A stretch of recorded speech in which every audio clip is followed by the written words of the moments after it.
जब भगवान विष्णु का मस्तक कटकर अदृश्य हो गया। बात उस समय की है जब हयग्रीव नाम का एक महापराक्रमी दैत्य पृथ्वी पर आया। उसने सरस्वती नदी के किनारे जाकर माँ भगवती को प्रसन्न करने के लिए तपस्या करनी प्रारंभ कर दी।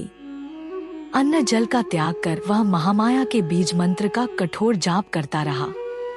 उस समय उसने सभी सांसारिक भोगों का त्याग कर दिया था। दिन रात बस माता को प्रसन्न करने के लिए मंत्र का जाप करता रहता था। उसकी इस कठिन तपस्या से प्रसन्न होकर माता तामसी शक्ति के रूप में उसके सम्मुख प्रकट हुई।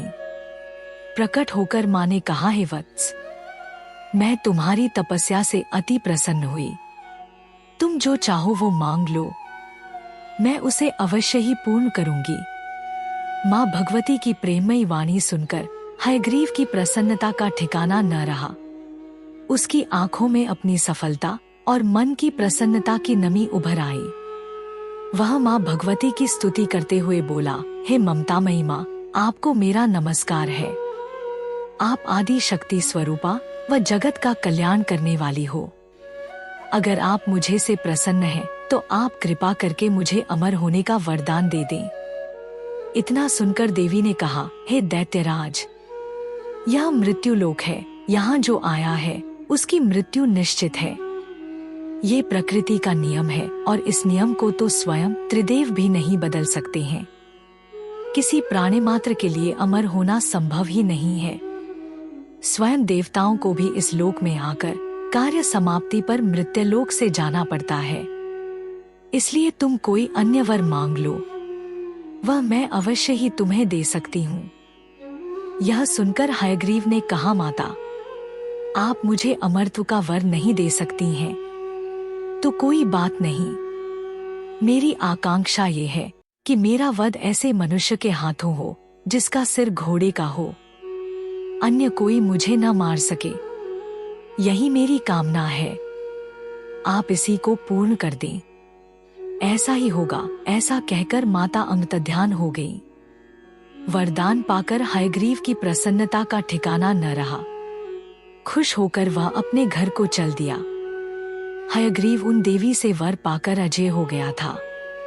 अब त्रिलोक में कोई भी ऐसा नहीं था जो उस दुष्ट को मार सके। इसी का लाभ उठाकर उसने आतंक मचाना शुरू कर दिया। उसने ब्रह्मा जी से वेदों को छीन लिया और देवताओं तथा ऋषियों को भी परेशान करना आरंभ कर दिया।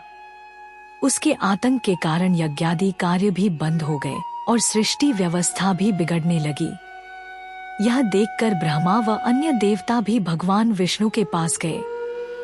वहां जाकर देवताओं ने देखा कि विष्णु जी योग निद्रा में निमग्न थे, क्योंकि विष्णु जी लगभग 10,000 वर्षों से युद्ध कर रहे थे। युद्ध से थककर जब वो आकर अपनी योग निद्रा में बैठे तो उन्होंने धनुष पर अपना सिर टिका लिया था। अब उनको जगाया कैसे जाए?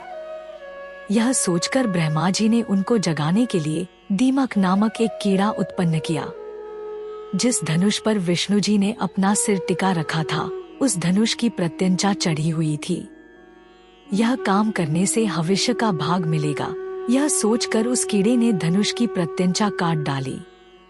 प्रत्यंचा कटते ही एक भयंकर गर्जन हुआ और चारों ओर अंधेरा छा गया।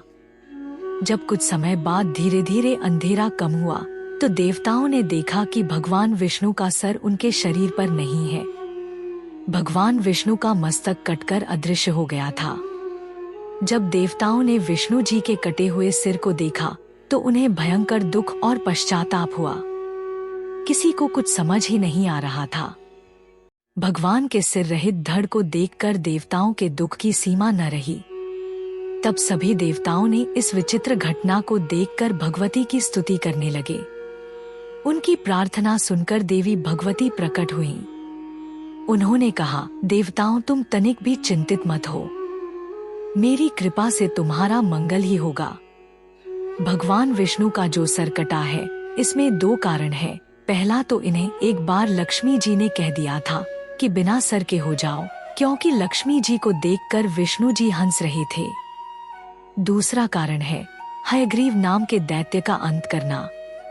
तब माता ने ब्रह्मा जी से कहा, ब्रह्मदेव, अब आप एक घोड़े का मस्तक लाकर विष्णु जी के धड़ से जोड़ दें।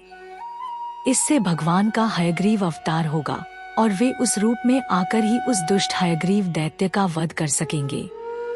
ऐसा कहकर भगवती अंतर्ध्यान हो गई। भगवती की आज्ञानुसार उसी क्षण ब्रह्मा जी ने एक घोड़े का मस्तक उतारकर भगवान के उस सिरहीन धड़ से जोड़ दिया। भगवती के कृपा से उसी क्षण भगवान विष्णु का हयग्रीव अवतार हुआ। फिर भगवान विष्णु ने हयग्रीव दैत्य से भयानक युद्ध किया। अंत में भगवान के हाथों हयग्रीव की मृत्यु हुई।